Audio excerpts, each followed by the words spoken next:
等到我出去的时候，雨季应该过了。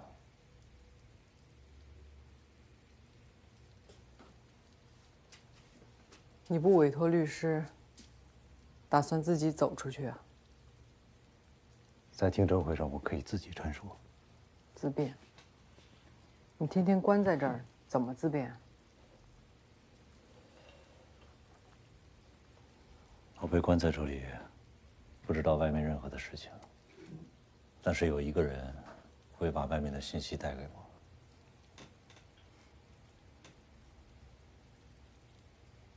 我。我把你带进来的信息重新的排列组合，寻找潜在的可能性。记呀。那你找出什么可能性了？人的眼睛对光很敏感。梅征曾经说过，他目睹了案发的全过程，用一束光分开了2把刀。但是在江婷的证言当中，并没有提到这束光。那就有2种可能：第一种，梅征没有用手电；第二种，他根本就没有目击杀人过程。梅征猜到了张元迟早会找到江婷，他只需要不断地去点燃江婷心中复仇的火焰，然后隔岸观火。等江婷杀了人，他再出来作证，说他是正当防卫，形成完美的复仇。只是有一点我还不确定：梅征是想杀了张元复仇，还是想一石二鸟，把江婷也送进监狱？不管哪种可能性，现在最关键的证据应该就在梅征那儿。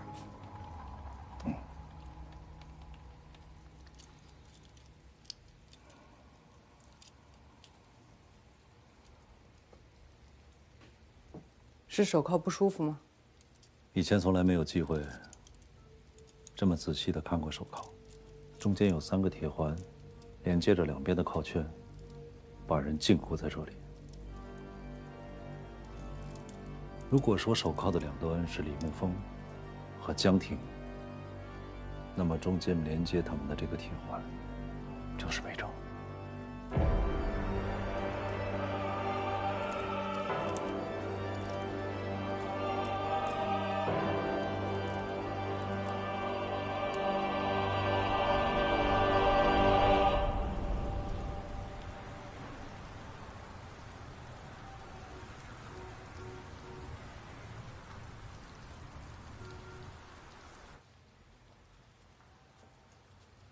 方副检察长，您喝热水还是凉的？热的，谢谢。你是从这儿看到江婷家的吗？啊，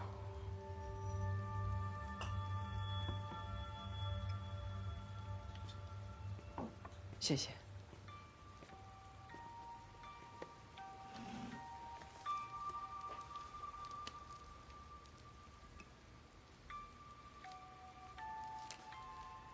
师姐，好像你每次看到我都挺紧张的。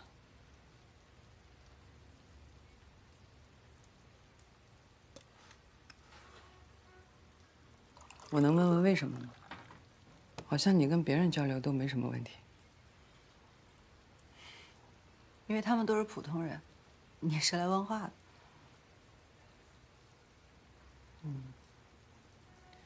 那你跟李沐风都怎么交流啊？跟江婷呢？还有段宏山？还是说，见什么人说什么话？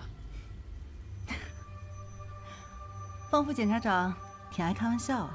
很好笑吗？我在问询的时候从来不开玩笑。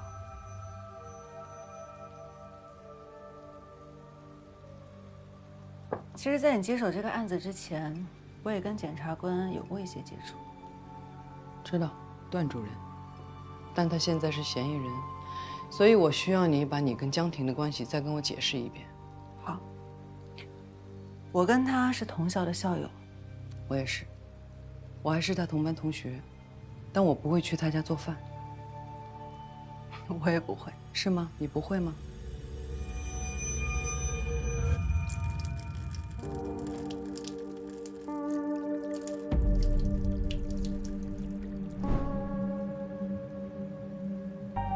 你是不是早就知道江婷的处境了？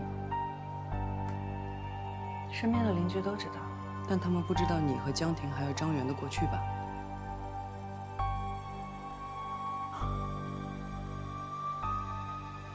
怎么，就因为他是江婷的丈夫，我跟江婷的接触就变成同谋了？我做什么事情就是蓄意报复，是吗？我不是这个意思。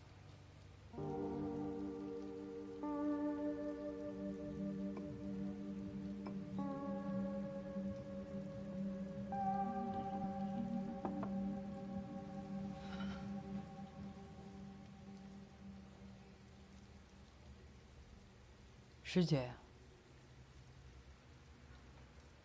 我知道这14年你应该过得挺辛苦的吧？是时候了，是时候从水底爬上来，好好喘口气，看看自己了。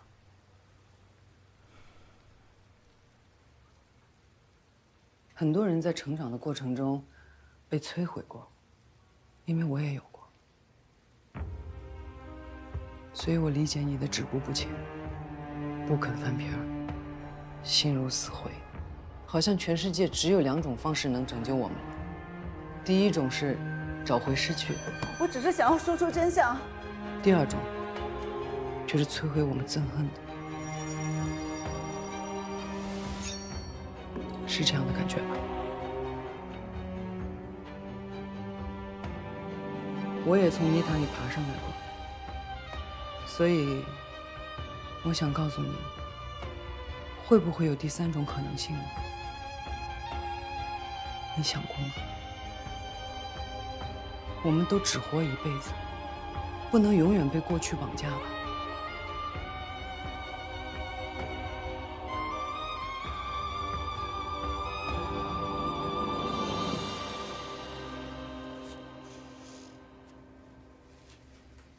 师姐，你现在想努力找回的东西很危险，我不能不管。你要包庇的东西，是我擅长挖掘的。请你一定要相信我，我跟你说这些不是无端的揣测。我再问你一次，你跟江婷是合谋吗？给我做了1周的菜，你倒是先走了。孩子睡了。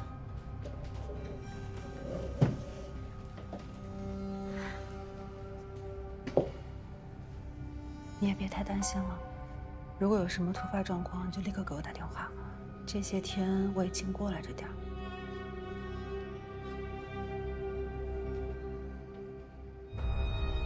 要不这样，我在对面装一个机器，时时刻刻的录着点儿，到时候咱们也好有个证据。如果他真的来了动手了，咱们就把视频交给警察。你告他家暴，他不想离婚也不由他。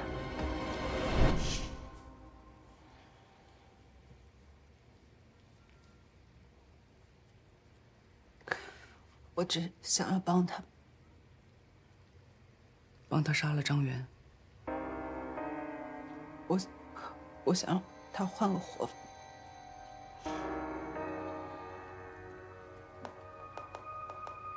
所以这一切都是你计划的。我不知道事情会变成现在这个样子，我只是想要帮他解脱。那你觉得事情应该变成什么样？或者说你计划的是什么样？我们猜到了，张元他迟早会找上门，但他提前来了。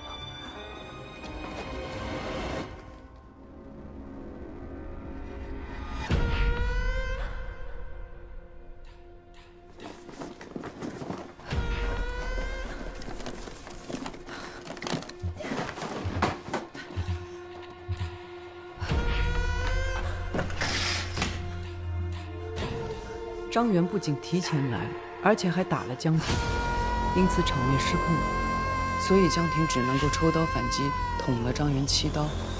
到这儿，你的计划被改变了，是这样吗？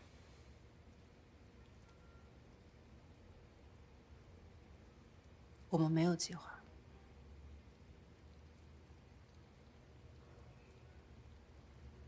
你也没有证据。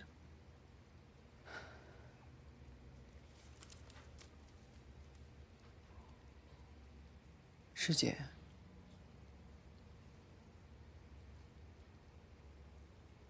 我说我懂你的感受，是真的。我想帮你也是真的，但前提是你要愿意自己救自己。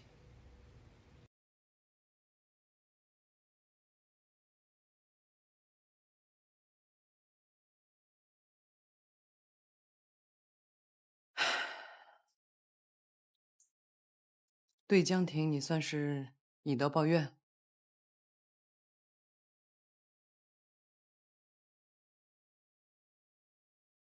能为他做到这个份儿上，我真是对你刮目相看。我对他就是充满了同情，而且他这一次，他就是正当防卫。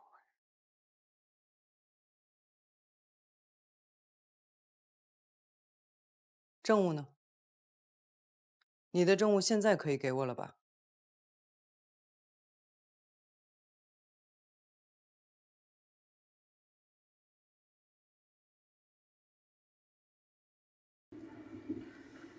姐，既然有这个录像，梅珍为什么不早拿出来呀？如果是你，把视频拍到这么模糊，你会上交吗？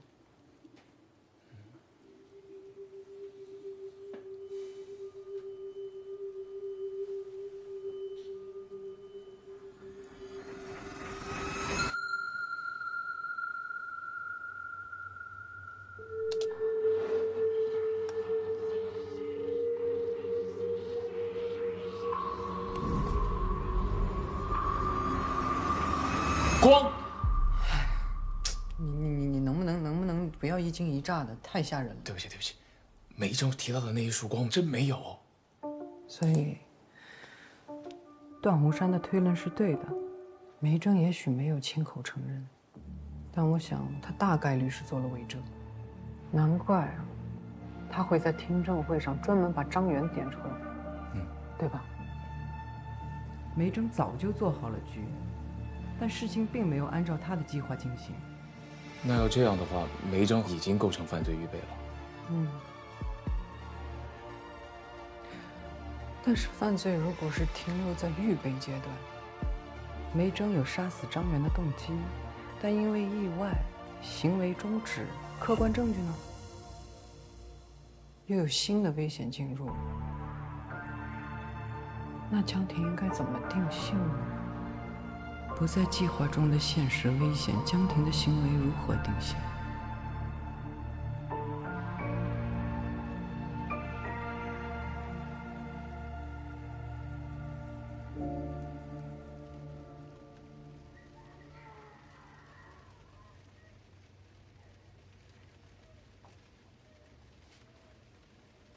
这是我。是你，你的家，你的阳台，你的丈夫张元。你在刺中他第1刀之后，又连续刺了他6刀，直至死亡。这么模糊，怎么确定是我？那我们就一起等待技术修复吧。哦，还能修复啊？那修复完，你看看清楚，你仔细看就能明白，我就是正当防卫。我会看明白的，是不是正当防卫不是你说了算，我们只基于事实。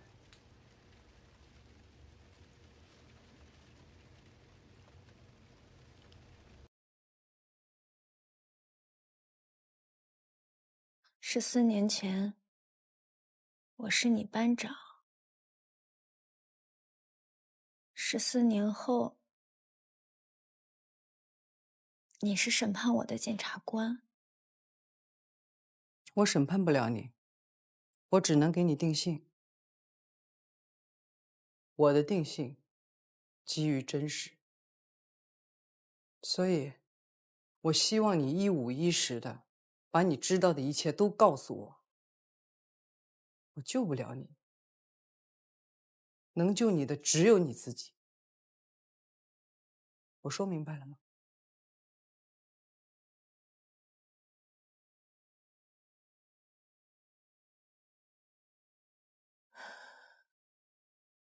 那个本该是我仇人的女人，是她把我从深渊里拉了出来。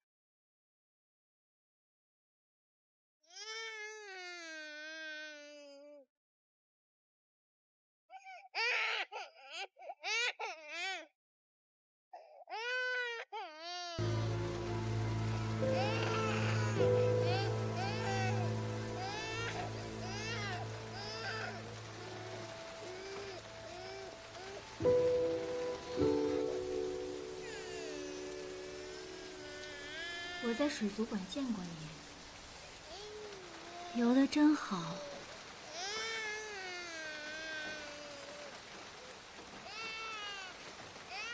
我会在那儿工作，有你的功劳。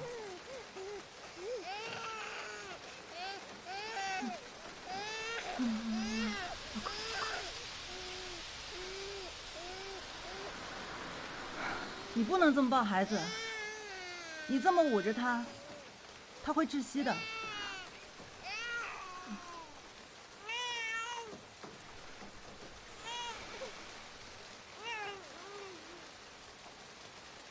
坐几路车28路。回家？不回去，我们不回去，不回。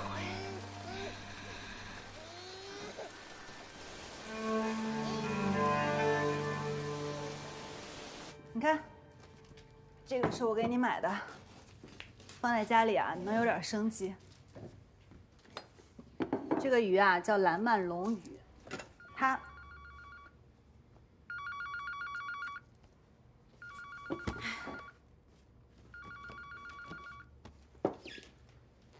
喂，您好。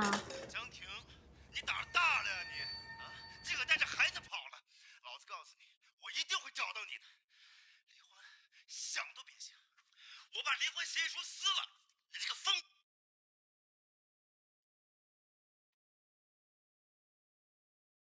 怎么了？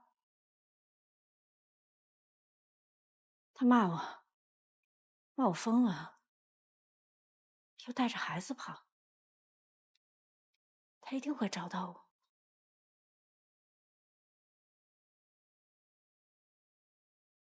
他把离婚协议书撕了，他不跟我离婚。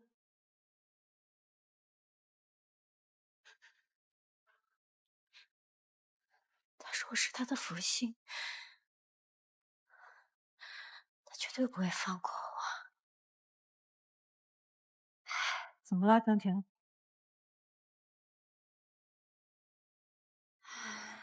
江婷，江婷，冷静。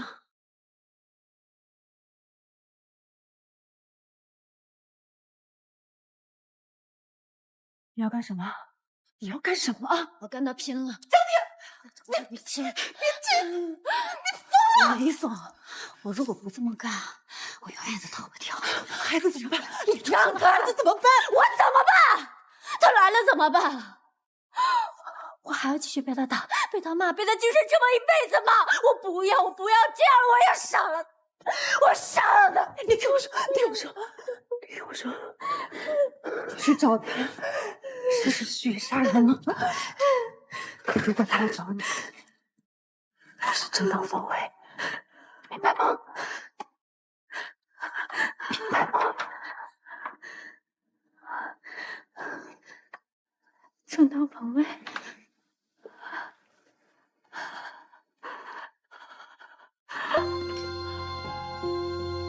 我以为我一辈子一直都会这样下去，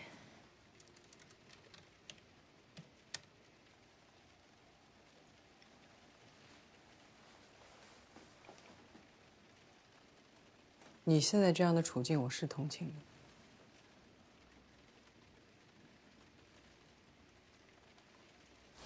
视频证据不够清晰，没办法准确定性。这样吧，找一些和案子无关的第三方，让他们逐帧观看，到时候记录下来。方副检察长，你这么做是在针对江婷吗？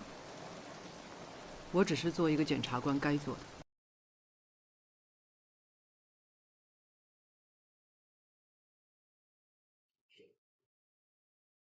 辛苦啊，辛苦啊，谢谢。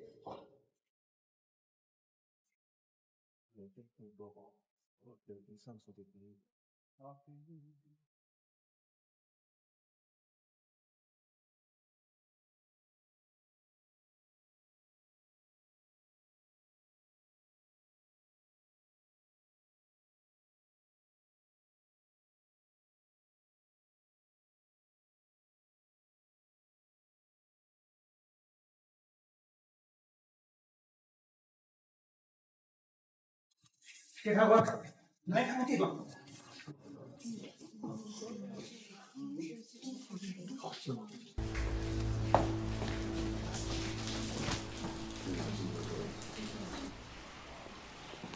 几位？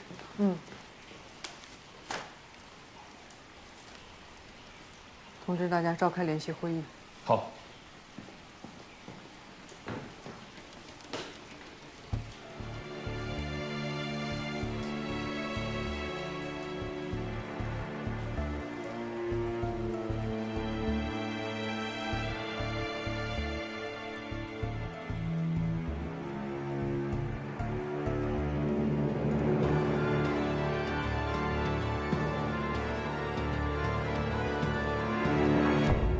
各位检察官，这个是证人提供的案发录像。关于江婷杀夫案，我希望各位能够各抒己见。当晚，张元闯入江婷家是带着刀的，江婷面临着巨大的生命威胁。综上，我还是坚持正当防卫。正当防卫的判断标准里，要看不法侵害的紧迫性。江婷持刀刺向张元第一刀时，他已经失去了攻击性，江婷的危机已经解除。然而他继续持刀，又捅了张元6刀，所以我认为这6刀完全可以判定为故意伤害。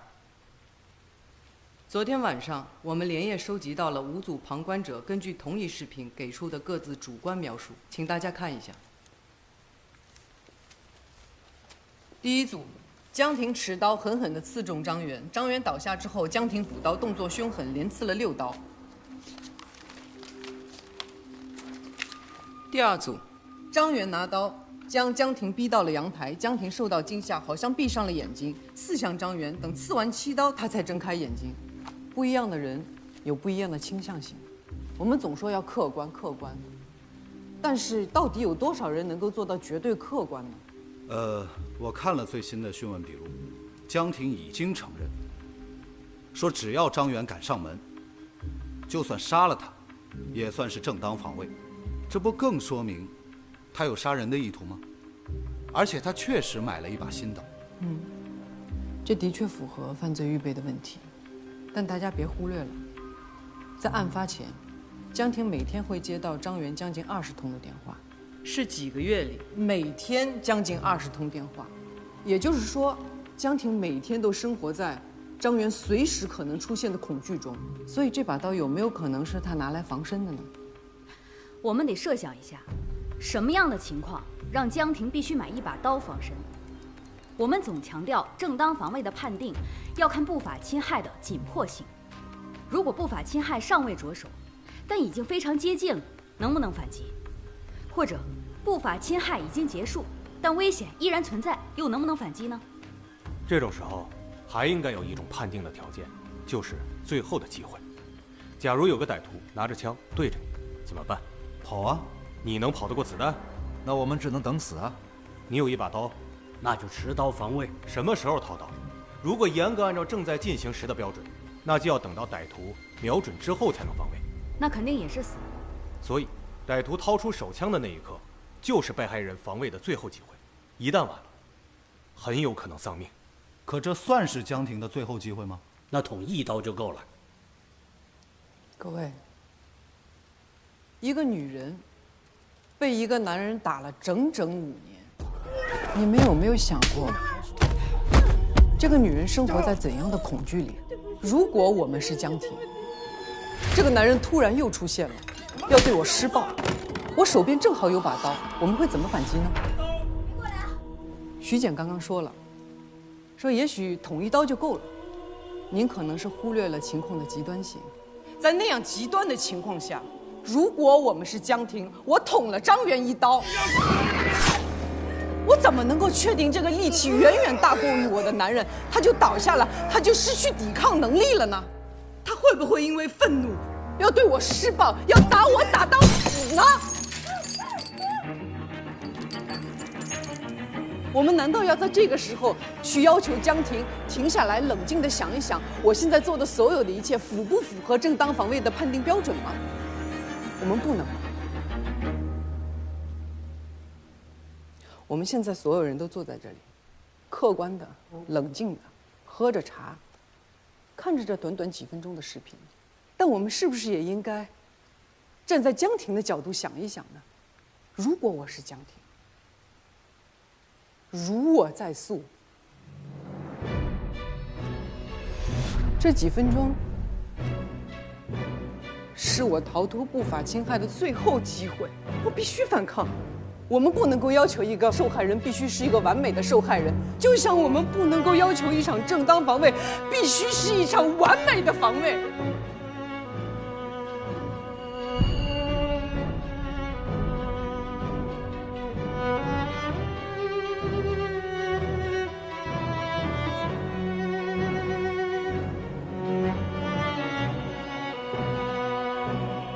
我想提醒各位，作为检察工作者，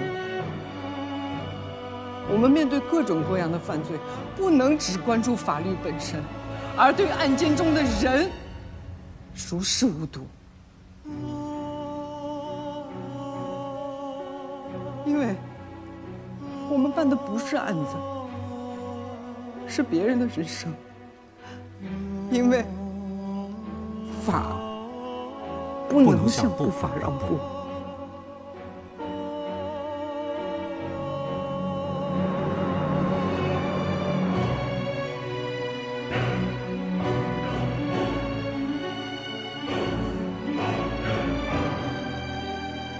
所以，江婷一案，我认为属于正当防卫，应不予起诉。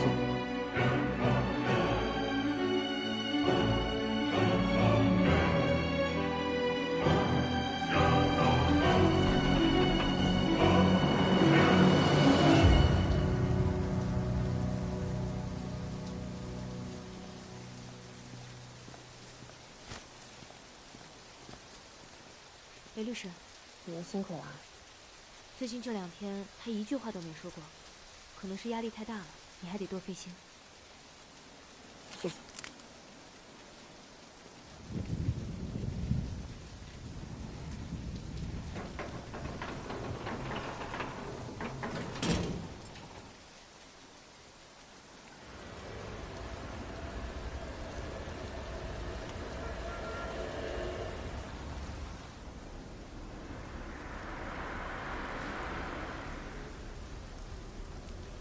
我们都可以听到了，刚才这位女同志的讲述呢，使我们明白了，每一名妇女都应该能够有保护自己的意识。就像前段时间我们市发生的江某杀夫案，那就是一个例子。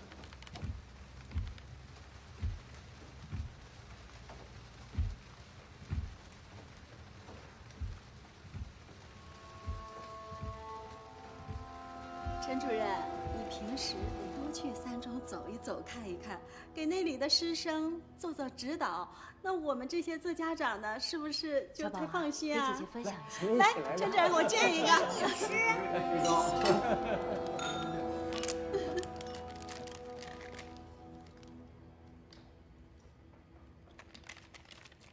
弟弟，我不吃。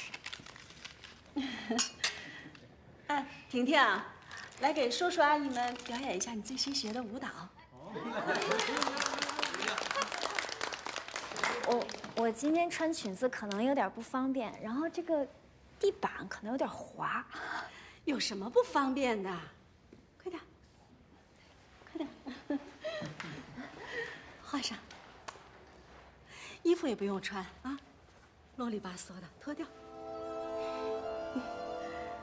那是教育局的陈主任，你可别给我丢脸。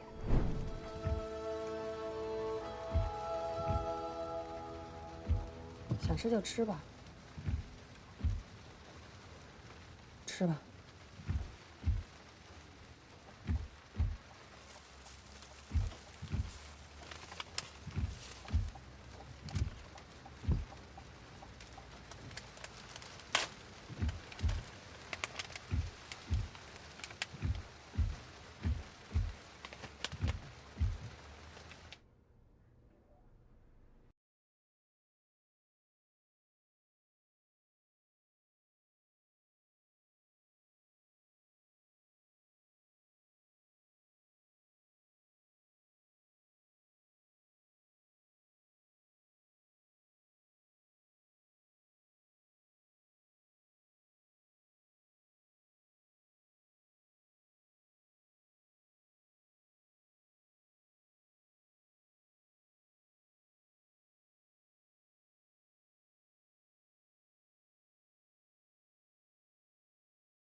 打开空调。好的，已经为您打开空调，并调整到最佳温度。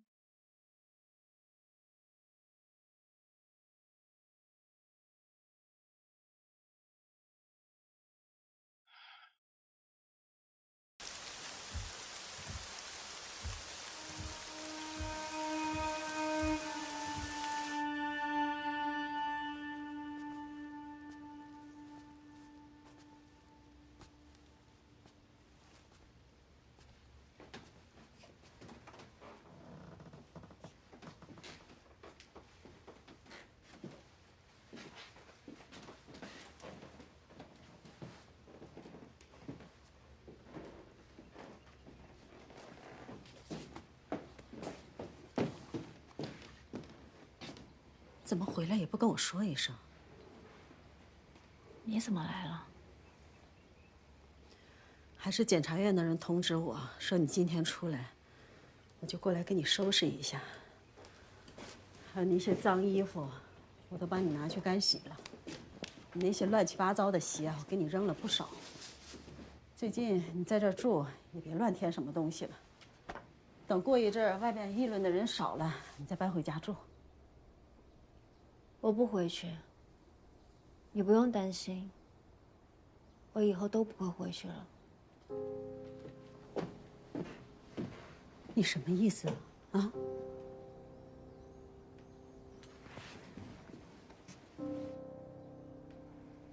我问你啊，我在里面待了那么长时间，你为什么一次都没来看我？你还好意思怪我？啊？我头昏要强了一辈子，我一直也以为我的女儿在外面杀人啊！谭瑞丽，你知道吗？现在多少人在背后看我笑话？领导今天让我放假回去家休息，避避风头。啊！你不要以为就你一个，你走吧。你撵我，江婷。我一个人辛辛苦苦把你拉扯大，我不管刮风下雨，我送你去学舞蹈。你不要以为就你一个人是受害者，你扔我的包里，江婷，江婷，你给我开门！你这个不孝的女儿，你，我给你一个人带孩子，你开门！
终于出来了。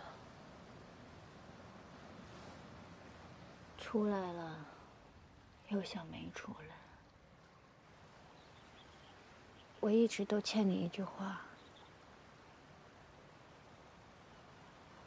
也欠他一句话。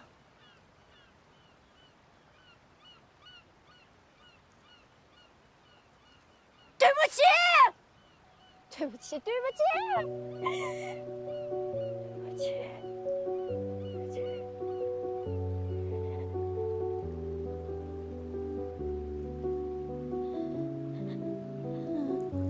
清晨微风，吹散翻涌。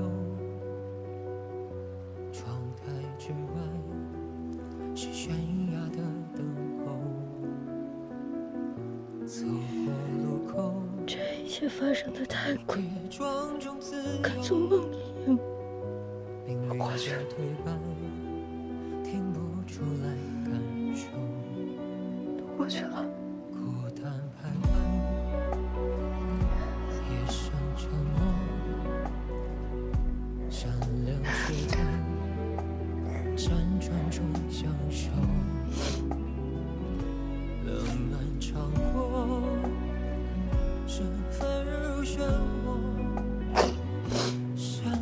你知道我为什么一直都不敢穿短袖？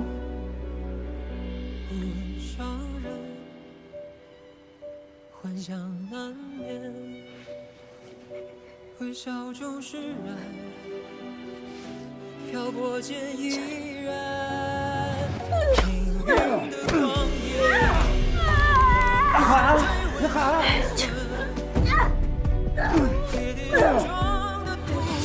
看，好了，看，好了，好了，我不看，好了，不用了，不弄。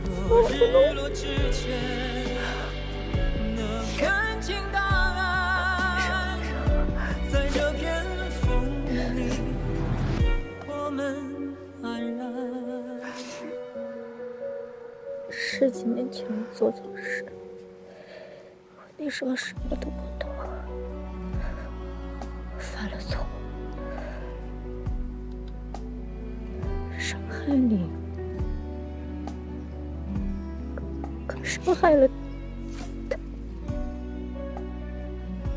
跟程远在一起，这10年是我的报应，我会带着愧疚。用一辈子去偿还我欠的债。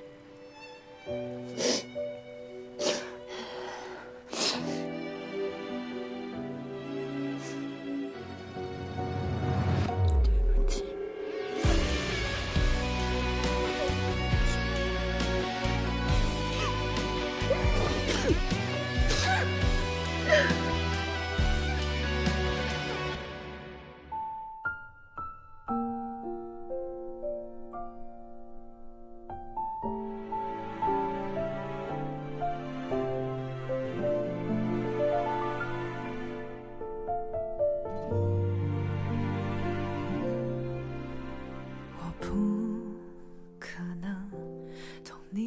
伤痛，虽不知道如何安慰，但陪伴或许有用。只愿此刻风和世界能带走你的迷雾，我依然在你左右，像星光守着夜空。曾想靠近，怕太过用力，让你更难平静，不去打扰你的沉默，只静静守候。